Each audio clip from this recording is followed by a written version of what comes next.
There was a woman called Maashitah Firawns. The hairdresser, the pharaoh's daughter, was how she was known. She had embraced and graced Islam secretly because she saw the leader as a tyrant who saw himself as a praised Lord increasingly. He placed torture exceedingly and his people faced this repeatedly because seemingly he thought that would become dethroned. One day she was cutting the hair of the Pharaoh's daughter using her skills and a comb, and she became distracted with the 5 kids of her own. In that same comb it fell out her fingers and on the floor, and accidentally she said Bismillah in a less audible tone. In the name of Allah came out her lips, and the comb flipped and slipped on the floor in front of the daughter of the Pharaoh. What do you mean in the name of Allah? You mean my father? She stated in shock and bemoan.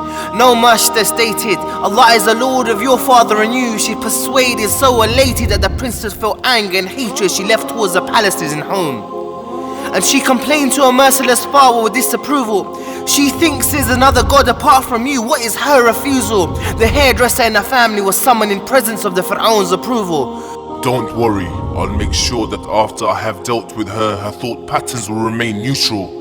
As he gave his orders from his gold enchanted throne.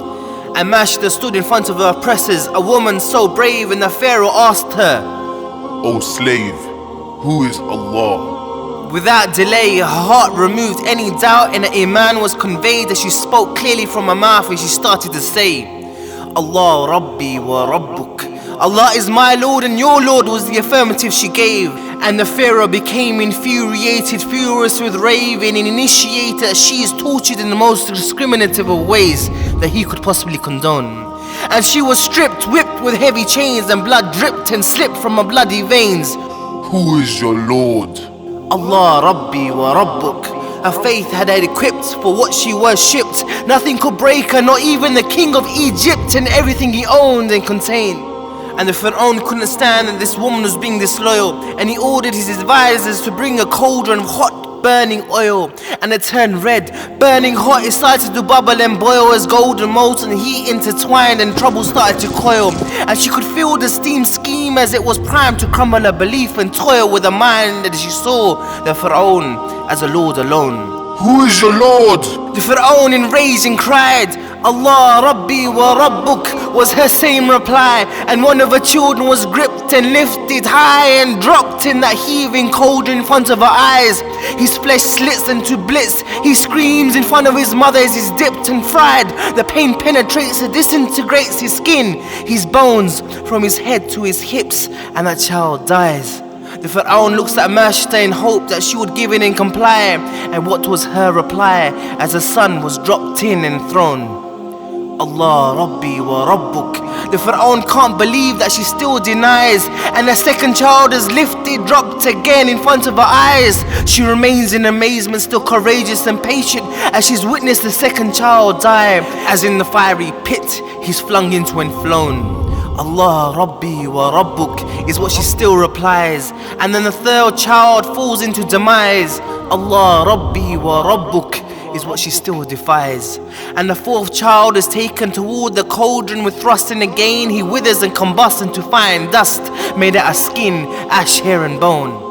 And the last of her offspring was a small child, just maybe a babe of 1 or more. And they're about to throw the innocent in lava. Helpless, she simply can't ignore. Her heart drops, her world stops as a helpless tear falls on the bloodied floor. And the pharaoh's treacheries mixes with her memories of how sweet life was before. But now desires have opened her up, and now the Pharaoh sensed weakness was now prone.